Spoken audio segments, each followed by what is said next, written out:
평생 한 회사만 다니다 은퇴하시는 분들도 있지만 대개는 살면서 몇 번씩 이직의 경험을 하게 됩니다. 이직이 자주 있는 일이 아니다 보니 두렵기도 하고 서툴기도 합니다. 서툰 나머지 당연히 챙길 걸 챙기지 못해 이직에 실패하기도 하는데요. 이직을 앞두고 어떤 방식으로 의사결정을 해야 할지 살펴보도록 하겠습니다.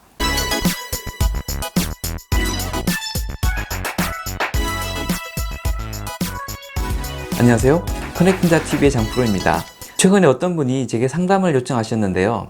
지방연구소에 근무하는 연구원인데 그룹의 기획조정실로부터 오퍼를 받았다고 합니다. 특수한 산업 분야의 연구원이라 정년 퇴임 때까지 회사 다니는 것에 아무 문제가 없고 팀 분위기도 좋은데다 승진도 앞두고 있어서 옮겨야 할지 고민이라고 했습니다. 오퍼를 받은 자리는 소속 회사를 포함해 그룹을 총괄하는 지주회사의 전략기획부서라고 했습니다. 그룹이 사업 확장을 하면서 자신이 속한 분야를 잘 이해하는 사람이 필요했다고 하는데요. 같이 일하던 내전 팀장이 그곳으로 갔다가 자기를 추천했다고 합니다.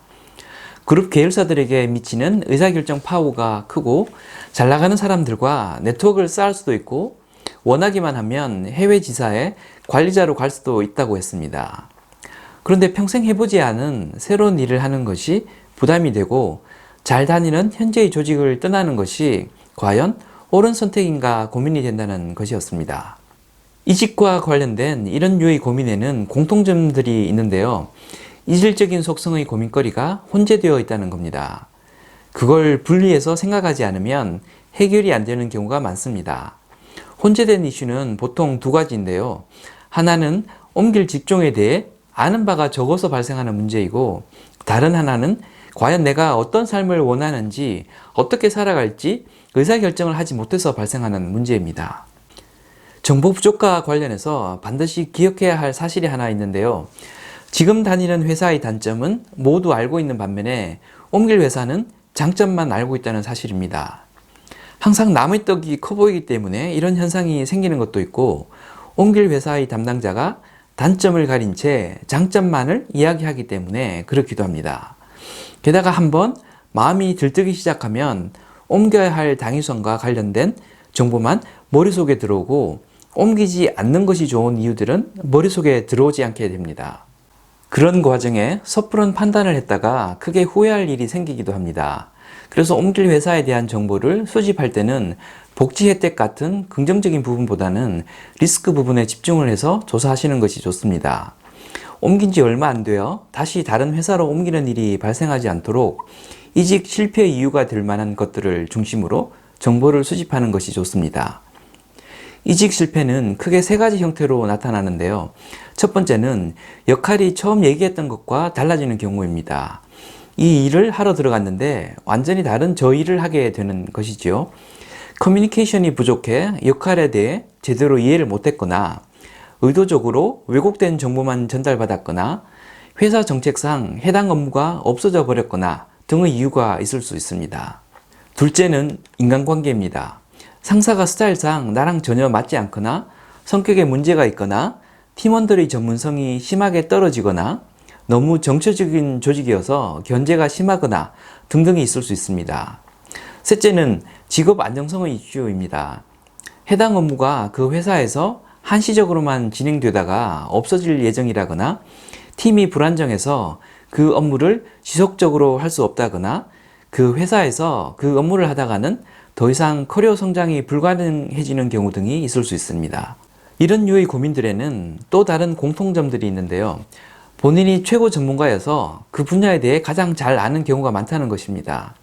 이런 경우 정보 부족보다는 본인이 정작 뭘 원하고 있는지 의사결정을 하지 못해서 고민이 발생합니다. 게다가 그런 분들의 경우 본인들 머릿속에 이미 결론을 다 가지고 있는 경우가 많습니다. 판단의 근거와 결론은 이미 다 가지고 있으면서 막상 본인 입으로 결론을 말하지는 않은 채 누군가 확실한 결론을 내려주길 기대하면서 고민에 빠져 있는 것이죠. 그렇기 때문에 감정적으로만 맴도는 불안과 고민의 내용들을 명시적인 형태로 정리해서 이성적 판단의 영역으로 끌어올리는 과정이 필요합니다. 제게 상담을 요청하신 분들에게 뭔가 대단한 것을 전달해 드리는 것은 없습니다. 대신 결론에 이르기까지 필요한 생각들을 하나씩 짚어보면서 정리를 하곤 하는데요. 우선 본인 입장에서 선택 가능한 대안이 무엇이 있는지를 파악합니다. 그리고 각각의 대안들이 가지는 장점과 단점은 무엇인지를 정리합니다. 이때 가급적이면 도표 형태로 한눈에 보이도록 정리하는 것이 좋습니다. 장단점을 적다 보면 내가 어떤 관점에서 선호하는 직장을 바라보는지 나 스스로 정리가 됩니다. 그러면서 자연스럽게 평가 항목들을 뽑아낼 수 있는데요. 예를 들어 옮길 직장은 집과 가까워서 좋다라고 썼다면 근접성이 평가 항목이 되는 것이죠. 그런 방식으로 평가 항목을 모두 다 나열한 다음에 옮길 직장들을 그 평가 항목에 따라 점수를 매기고 합산을 합니다. 필요하다면 항목별 가중치를 둬서 합산을 해도 좋습니다. 추상적인 사고를 항목별로 나누어 점수를 매겨보면 실제 느끼고 있는 것과 합산 점수의 결과가 다른 경우가 많습니다. 그런데 그럼에도 불구하고 이 단순한 과정을 거쳐서 생각을 정리해 보는 것은 이직 의사결정을 하는데 굉장히 큰 도움이 됩니다. 왜냐하면 생각을 정리하는 가운데 옮길 직장과 관련해서 빠뜨려서는 안 되는 중요한 정보가 무엇인지 깨달을 수 있기 때문입니다. 내가 뭘 더 조사해야 옮길지 말지 제대로 된 의사결정을 할 수 있는지 알게 되는 것이죠. 그러면 중간에 빼먹고 덜 살펴서 낭패에 빠질 가능성을 현격히 줄여둘 수 있습니다. 실제로 이직에 실패한 사람들을 보면 설마 그랬을까 싶은 황당한 상황에 처한 사람들이 많습니다. 옮기고 났더니 정규직이 아니고 계약직이었다든지 옮기자마자 지방 발령이 나서 항의를 했더니 안 물어봐서 대답을 안 해줬다고 한다든지 팀장 승진시켜준다고 해서 옮겼는데 팀원이 한 명도 없다든지 하는 일들이 실제로 일어납니다. 그것 외에도 각각의 대안별로 드는 생각들을 도식화하는 과정을 거치면 내가 선호하는 삶의 모습이 무엇이고 어떤 각오를 하고 회사를 옮길지에 대한 의사결정 포인트들이 명확해집니다. 그때부터는 의사결정의 영역으로 넘어갑니다. 이직과 관련해 고민의 결론이 나지 않는 이유 중 하나는 의사결정이 객관적인 정보에 의해 명확히 결론이 난다는 잘못된 생각을 가지고 있기 때문입니다. 많은 경우 이직은 어떤 삶의 방식을 선택할지와 관련한 본인의 의사결정에 의해 결론이 나게 되어 있습니다. 리스크가 없이 편한 삶을 살 것인지 도전하는 삶을 살 것인지에 대한 의사결정인 것이죠.